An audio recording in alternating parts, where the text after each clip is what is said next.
сказала, атрофический гастрит – наиболее распространенное заболевание по всему миру, можно сказать. Максимально до 95% выявляется.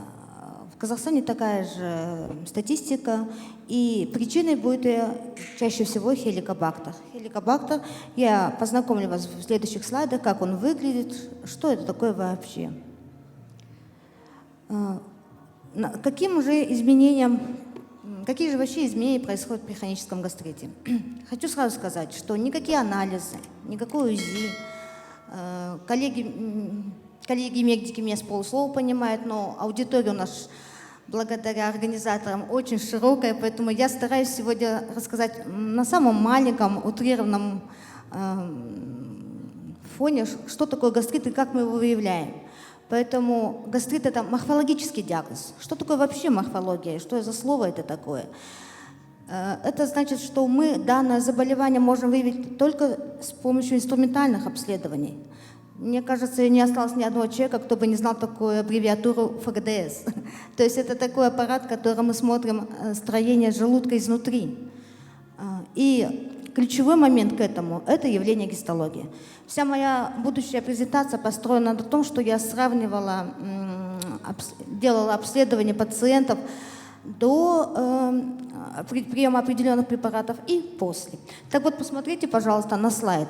Первая картинка – это нормальная слизистая оболочка желудка. Она такая ровная, красивая. И перевернется, идет большая красная стрелка вниз, в сторону, написано H. pylori. Это значит хеликобактер, который повреждает структуризацию слизистой желудка, приводит к ее отеку, воспалению, ну и, естественно, изменения. На бытовом уровне что такое атрофия? Атрофия – это истончение слизистой желудка. Как происходит это все?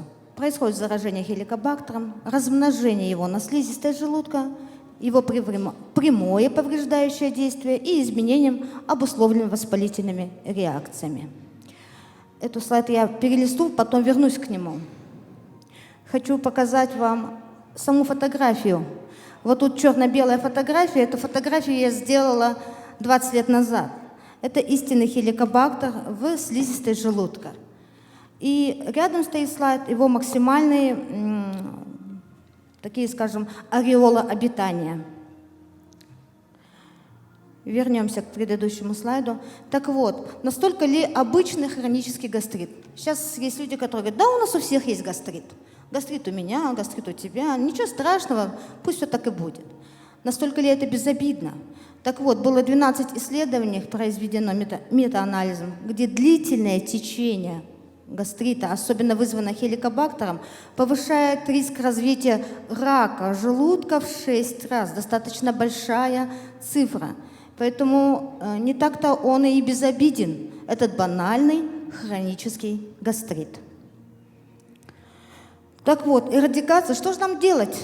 Как нам противостоять этому грозному заболеванию? Поэтому был ряд на протяжении десятилетий гастроэнтерологи совещались, и вот в одном из германских городов, Маастрихт, такой город есть в Германии, там было заседание гастроэнтерологов, где, так скажем, выработался эталон лечения, курса уничтожения хеликобактер, по-медицински это называется эрадикация хеликобактер, которая и приводит, потенциально снижает развитие желудка. Конечно, идеальнее было проводить уничтожение хеликобактера до появления атрофических изменений. Но, к сожалению, менталитет любого из нашего человека, даже и врачей, заключается в том, что мы не бежим с первого чиха в больницу и не делаем обследований, согласитесь со мной. Поэтому мы обычно доводим до каких-то либо клинических изменений, и потом уже идем. Поэтому застать пациента на таком, так скажем, самом-самом начальном этапе почти невозможно. Чаще всего они уже обращаются, когда атрофический гастрит уже активной формы. И еще одно такое, скажем, подводный камень этого заболевания, что клинических состояний мы фактически не видим. хеликобактер бессимптомно протекает в нашем организме. Только при обострениях такие обычные симптомы, как тяжесть в желудке, урчание, вздутие, гарантирую на 100%, даже, ну ладно, на 95%, что сидящие в нашем зале испытывали данные симптомы. Поэтому мы не бежим сразу к врачу, да? Поэтому я призываю с ранних возраста, может быть, смотреть на свой организм более детально. И для этого и существует профилактика, да, профилактические отделения, когда мы молодое население наше контролируем. Так вот, при осмотре больных чаще всего отсутствуют признаки заболевания. Эту фотографию я вам уже показывала. И вот, значит, курс уничтожения хеликобактера, это уже, так скажем, первый курс эрадикации Маастриха был основан в 2000 году. Первые научные статьи появлялись уже в конце 80-х, начало 90-х. В последующем в конце 90-х чаще всего. И вот на сегодняшний момент у нас есть Маастрих-6, который включает в себя 2 антибиотика, препараты для желудка, и это ингибиторы протонной помпы, немножечко будет аббревиатура, и препараты Висмута. Так вот, на первой схемке показано до начала курса уничтожения хеликобактера, тут наверху именно самые эти бактерии, и после. Смотрите, через год курса уничтожения хеликобактера состояние остается стабильным. Таким образом, курс уничтожения хеликобактера является эффективным изолативным стандартом лечения хронического гастрита, который может остановить прогрессирование осложнений рака и в том числе язвенной болезни желудка. Мы рассматривали достичь каких-то определенных пороговых планов, это несложно. Вот мы достигли, мы уничтожили хеликобактер, а что же дальше? Как нам сохранить это состояние человека? Так вот, мы, врачи, пошли по пути выявления гастропротективных препаратов. После изучения литературных данных российских своих коллег на арену вышла с целью снижения атрофического процесса воспаления в постэрадикационном периоде. По литературным данным мы нашли препарат Ригастрим Гастро, который содержит нам известный альфа-глутамин триптофан. Если вспомните, в прошлый день, первый наш день, одна из моих коллег, невропатолог, Эльмира Болотбековна, по-моему, вот, она, следующий слайд у нас будет идентичный. Мы с ней совершенно не договаривались и не показывали друг другу презентации, однако наши презентации в этом плане перекликнулись. Так вот, триптофан, лечение триптофана может включать 2 и 8 курсов в год, что, вероятно, будет зависеть, конечно, от стадии заболевания атрофического гастрита. Вот. Что же делает альфа-глутамин триптофан? Он улучшает состояние желудка, имеет мощный противовоспалительный и регенеративный эффект. Регенеративный эффект – это значит эффект заживления слизистой желудка. Так вот, получается, что альфа-глутамин триптофан помогает нам дальше удерживать улучшенное состояние по лечению атрофического гастрита. Мы задались вопросом, это же все химия. Как бы нам с вами отойти от этой химии и перейти к более традиционным методам? Поэтому среди всех незаменимых аминокислот, присутствующих в кобыльем молоке, отдельно можно выделить тот же триптофан. Посмотрите, триптофан используется для производства неоноцина. Это наш витамин В3, серотонина и мелатонина, который в прошлой лекции нам говорил врач-невропатолог. Я именно об этом слайде имела в виду речь, что мы перекликнулись, у нас очень похожий оказался слайд. Неоноцин нужен для превращения углеводов, жиров и белков в энергию. В прошлый раз коллеги говорили, что пациенты сонливы, депрессивны. И именно благодаря кобыльему молоку мы заряжаемся энергетикой. Я со своей стороны говорю идентично. Слизистая желудка истончена, угнетена, давайте такими словами скажем. И именно использование кобыльего молока помогает нам поглощать эту энергию. Для лечения хронического атрофического гастрита считали приемлемым применение кобыльего молока, содержащего природный триптофан. Вот его свойства. Это оказывает регенеративное, противовоспалительное и обволакивающее действие на слизистую оболочку желудка. Стимулирует процессы регенерации стимулирует процессы заживления, наличия очагов атрофии. Как я уже говорила, атрофия – это истончение слизистой желудка. Снижает противовоспалительное действие, поэтому таким образом в постерадикационном периоде мы препятствуем повторному заражению данной бактерией, что очень хорошо сказывается на здоровье пациента. Способствует более выраженному снижению титра хеликобактер антител. Когда мы получаем курсы радикационные, я советую своим пациентам применять параллельно кобылье молоко. Так вот, проведено клиническое и проводится дальше. Это испытание, это исследование продолжает иметь место быть. Контролируемое исследование на 40 пациентах, которые принимали кобылье молоко 250-300 мл в течение 12-52 недель. Цель исследования была определение влияния кобыльего молока на течение атрофического гастрита после проведенной эрадикационной терапии. Повторяю, терапию по уничтожению хеликобактера. Так вот, все результаты представлены у нас в таблице. Были две группы, одни из которых принимали только гастропротективные препараты. Что такое гастропротективные препараты? От слова «протекция». Мне кажется, многие знают, что такое слово «протекция». Это значит, представляющее улучшение. Гастропротективные препараты – это те препараты, которые для желудка способны улучшать состояние желудка. Первая группа принимала только гастропротективные препараты. Какие это были препараты? Рибамипид. Я говорю сейчас международные названия, не предоставляю торговые. Препараты полыни и препараты витамина У. Если вспомнить, здесь в аудитории очень большое количество людей, которые живут более 50 лет, вы, наверное, знаете, что сок капусты тоже обладает регенеративным, ранозаживляющим свойством для слизистой желудка. Вторая группа – это пациенты, которые принимали гастропротективные препараты, которые я перечислила, плюс кобылье молоко. В обоих группах отмечалось улучшение состояния атрофического гастрита. Очень много из моих коллег говорили, что атрофия – это уже конечная точка, это точка невозврата, когда есть уже вторая, третья стадия атрофии, видоизменения клеточного состава. Если вы внимательно прочитаете первый столбик моей таблицы, третью строчку сверху, где написано атрофия тяжелой степени, третьей степени, с метаплазией и дисплазией легкой степени, мои коллеги утверждали, что это те процессы, которые не возвращаются, и слизистая желудка, возможно, никогда не вернется в свою, хотя бы изначальную стадию отсутствия атрофии. Это было, мне кажется, небольшое заблуждение. Не буду так агрессивно говорить, я считаю, что это заблуждение.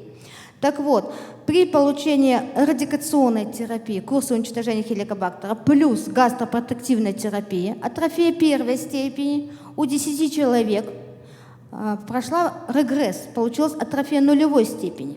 Атрофия второй степени у 15 человек из 40 пациентов после лечения приобретали атрофию первой степени. И, наконец, атрофия тяжелой степени, вторая, третья, с метаплазией и дисплазией у 15 человек перешло в атрофию 2. В чем же отличие у этих двух групп? Казалось бы, таблица почти сходная. Прошу обратить внимание на примечания.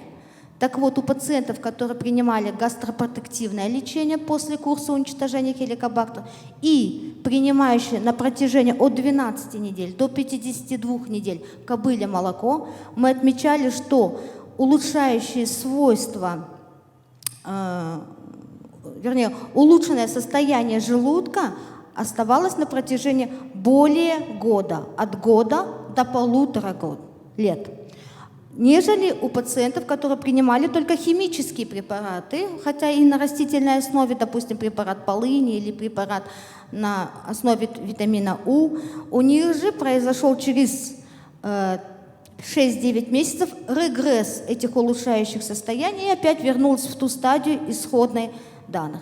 Сразу скажу, что все эти данные, не только стадия атрофии, но и воспаления, сейчас это будет следующий слайд, они все были дифференцированы с помощью гистологического метода. Как я до этого говорила, что хронический гастрит – это морфологический диагноз. Это диагноз, который вставляется через инструментальное обследование. При проведении ФГДС мы брали биопсию методом ОЛГА. Это 5 кусочков из слизистой желудка, которые подвергались гистологическому обследованию, и мы смотрели до приема лекарств и после приема лекарств. Таким образом, я хочу заключить, для лечения хронического атрофического гастрита в пострадикационном периоде необходимо применить комплексный подход, включающий не только гастропротективные препараты химического состава, но и обязательно длительное время прием кобыльего молока, которое обладает противовоспалительным и регенерирующим действием. Я закончила. Если будут вопросы, пожалуйста, я рада буду их выслушать и ответить вам. Рахмет. Интересный доклад был.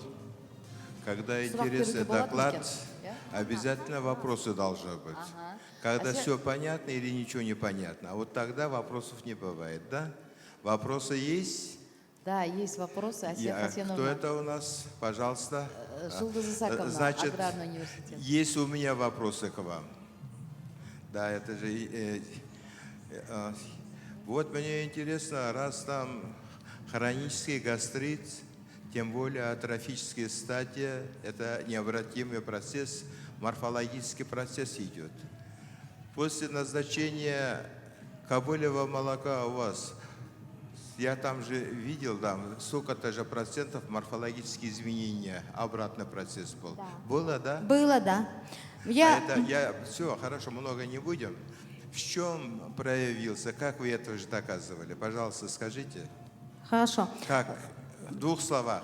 Что вы там оттуда брали, что именно материал, биоматериал, и Да. обследовали, и в чем проявился? Хорошо, спасибо большое за вопрос. Ага. Прекрасный вопрос. Следующее я хочу сказать, что, как я уже говорила, мы смотрим всегда, особенно в стадии атрофии в 2-3, при метаплазии и дисплазии, через 3-6 месяцев мы делаем контрольное ФГДС. Вот это было обследование.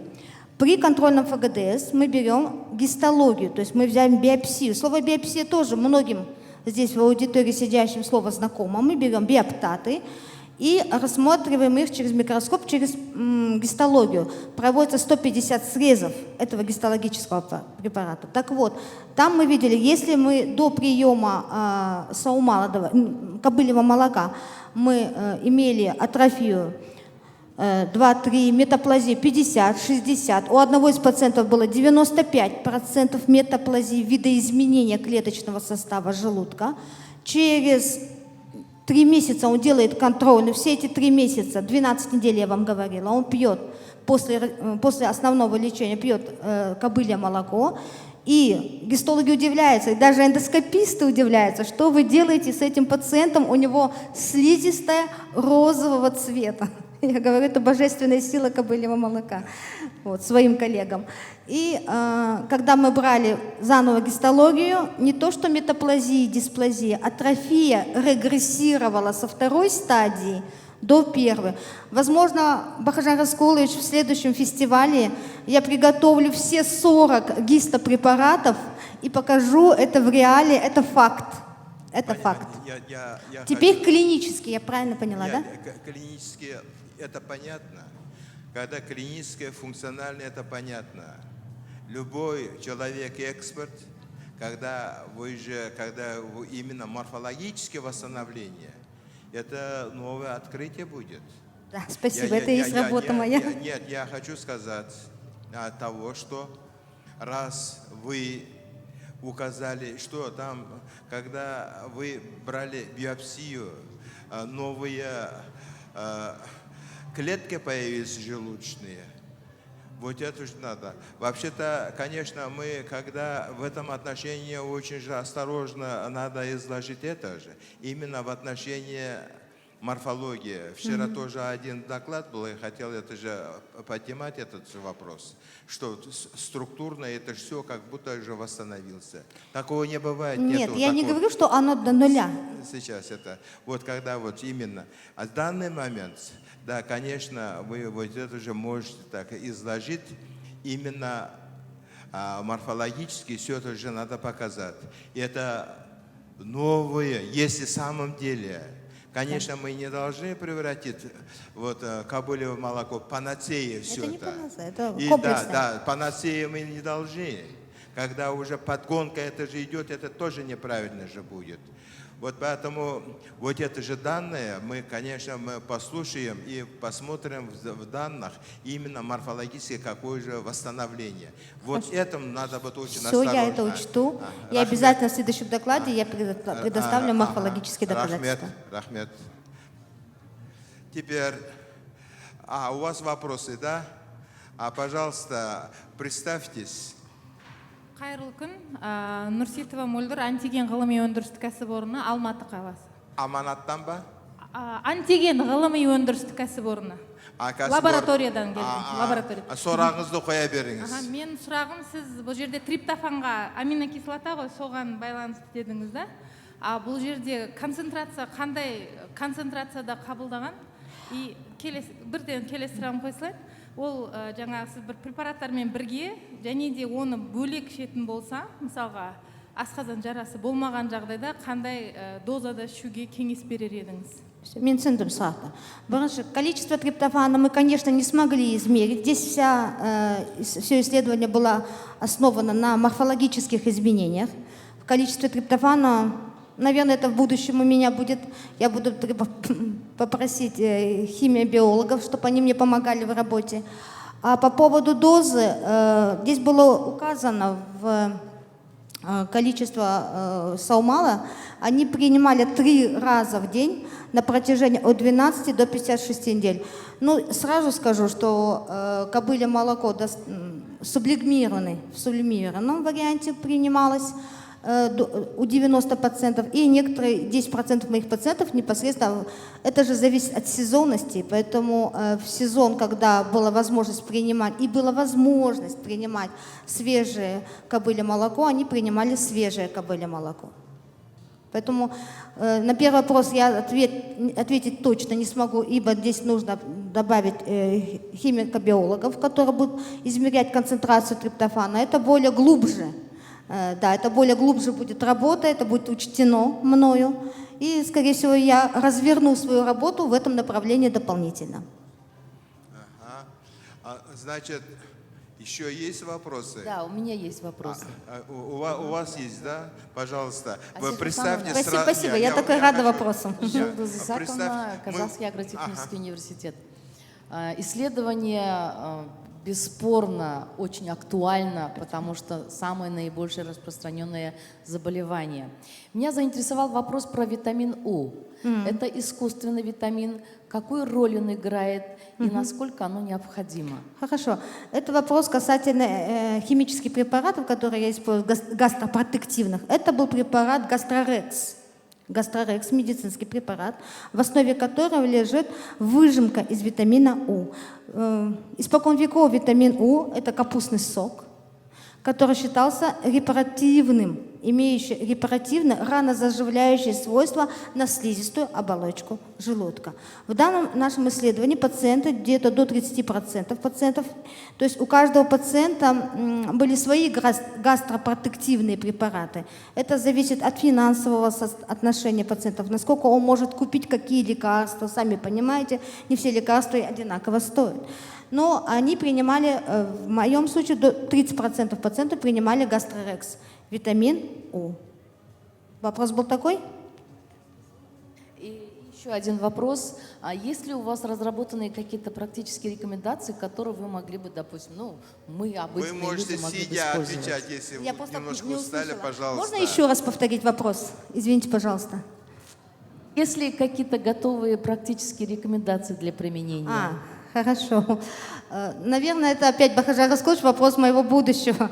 Надо будет мне создать методичку с Бахажаром Раскуловичем. Мне кажется, у Бахажара Раскуловича есть методические рекомендации вот, за его авторством. Когда моя работа закончится и, как бы скажет, получит патент определенный, да, или определенное утверждение в научной сфере, только после этого я, наверное, смогу или параллельно смогу выпустить какие-то рекомендации.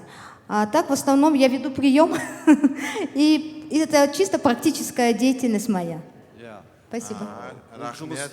Вот видите, сколько интересно это же было, сколько вопросов, сколько обсуждений. Бахжан Расулович, вы что-то хотите сказать? У вас вопрос или комментарий? Просто комментарий. Значит, только начинает работу, то есть это начало работы, и мы сталкиваемся на такие интересные факты, да, результаты получаем, да, и не могли мы не доложить, хотя эта работа не закончена. И дальше будет продолжаться работа. Спасибо вам большое. Я так думал, это вы тогда же доклад делали, это уже отдельная же работа, это же ваша команда, вот поэтому вы хотели, да? Рахмет сизге. Я как фермер хочу задать вопрос. Очень хорошая такая была. Пожалуйста. Полезный совет. Капуста, сок капусты лечит. А вот смотрите, очень много крупных компаний, фермеры применяют химию, селитру. Как можно взять с капусты сок, если она выращена на химии? Вот как сделать экологическую? Наверное, все-таки вопрос не сколько ко мне, сколько пищевым. Такие специальности же есть, да, которые работают над пищевыми продуктами, технологами. Скорее всего, им вопрос. Я хочу сказать, что мы в медицине стараемся максимально уйти от химических препаратов. Как один из моих учителей сказал, хорошее вино пьется мало и коротким курсом. То же самое я хочу сказать о медицинских препаратах, имеющих химическую структуризацию. Мы должны их принимать мало и точечно, а в дальнейшем перейти на те препараты, которые имеют растительного или животного происхождения, как, допустим, кобылье молоко. Так вот, на вопрос вас, вы не должны путать, наверное, с выжимкой из капусты. Это будет не совсем одно и то же, потому что при многогранных химических воздействиях при производстве лекарства выжимаются самые микроэлементы, то, что необходимо в лечении. Вот. А как народное средство, наверное, можно. Испокон веков бабушки мои использовали капустный сок и выжимку из крахмала картофеля тоже для ранозаживляющих действий желудка. В этом сущность. Невозможно в бытовом варианте капустный сок привести в лекарство. Вот это я вам точно скажу, хорошо? Можно использовать его как народное средство.